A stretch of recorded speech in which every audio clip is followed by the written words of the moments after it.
Alright y'all, today I'm going to be breaking in my new Weber Kettle 22-inch grill with some barbecue baby back ribs.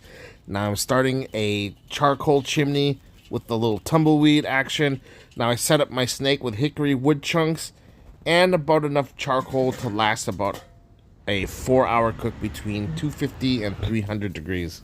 Now use your favorite rub. I came up with my own rub here. I'll put the recipe down below, and I spritzed it with a mix of apple cider vinegar, hot sauce, water.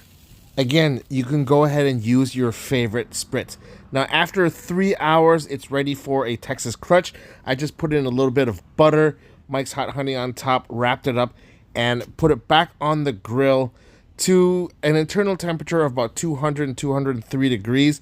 After that, I let it rest for about a half an hour, and this is the results.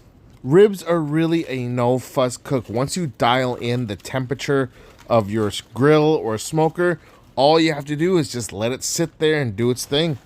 Now my ribs today took about 4 hours, and now it's nice and tender. You can see this beautiful smoke ring, which means the smoke permeated the meat and it's giving it all of its flavor.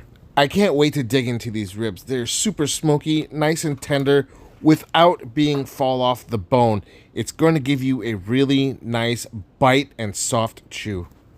So that was a nice little 4-hour cook, and look at these ribs. Look at the smoke penetration, how soft and juicy this is. Well, let's just take a bite.